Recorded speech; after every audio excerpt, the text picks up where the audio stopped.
नमस्कार। आज हम बात करेंगे गेहूं के बाजार की जटिल स्थिति के बारे में, जहां घटते स्टॉक, सक्रिय व्यापारियों और रणनीतिक किसानों का मिश्रण एक अनिश्चित परिदृश्य बना रहा है।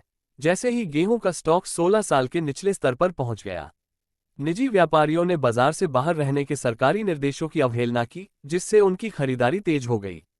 मध्य प्रदेश जैसे राज्यों में खरीद चुनौतियां और उत्तर प्रदेश में नीतिगत भ्रम जटिलता को बढ़ाते हैं, जबकि किसान सरकारी खरीद के बाद बेहतर कीमतों के लिए रणनीति बनाते हैं। केंद्र सरकार के भंडार में गेहूं का स्टॉक बफर मानक से ठीक ऊपर 16 साल के सबसे निचले स्तर पर गिर गया। सरकार के अनौपचारिक आदेश के बावजूद निजी व्यापारियों से खरीद लक्ष्य पूरा होने तक बाजार गतिविधि से दूर रहने का आग्रह करने के बावजूद निजी व्यापारी विभिन्न विकल्पों का उपयोग करके अपनी खरीद बढ़ा रहे हैं।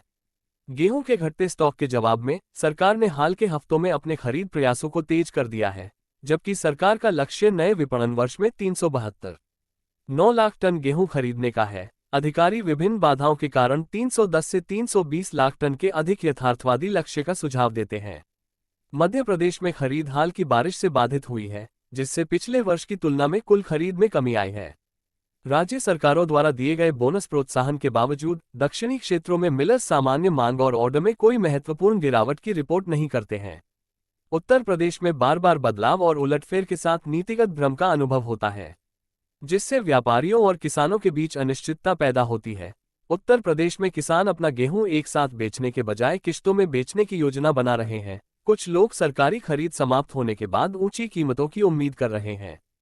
कथित तौर पर व्यापारियों ने किसानों के साथ गेहूं खरीदने और इसे गोदामों में भंडारण करने की व्यवस्था की है, जिससे बाद में ऊंची कीमतों की उम्मीद है।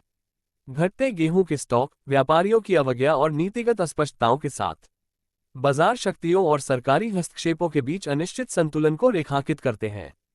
नमस्कार साथियों, आदिशक्ति सर्विसेज के YouTube चैनल में आपका स्वागत है। वीडियो को लाइक करें और शेयर करें। हमारे चैनल को सब्सक्राइब करें और घंटी की बटन दबाएं। खरीद लक्ष्य सवालों के घेरे में है और किसान इष्टतम कीमतों की मांग कर रहे हैं। गेहूं बाजार चुनौतियों के चक्रव्यूह से गुजर रहा है, जो कृषि व्यापार में स्थिरता और निष्पक्षता सुनिश्चित करने के लिए सुसंगत नीतियों और उत्तरदायी रणनीतियों की आवश्यकता पर प्रकाश डालता है।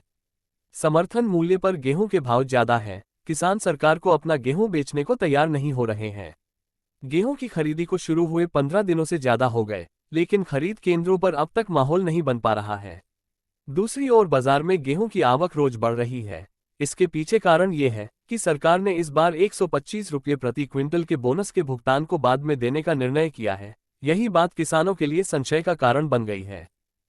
बोनस की राशि बाद में कब दी जाएगी, यह कोई भी स्पष्ट नहीं बता पा रहा है। बस इसी बात से किसान परेशान और संशय में है और किसानों समर्थन मूल्य की जगह मंडी में 2240 रुपये से 2290 रुपये प्रति क्विंटल तक बेचने के लिए रुख कर रहे हैं।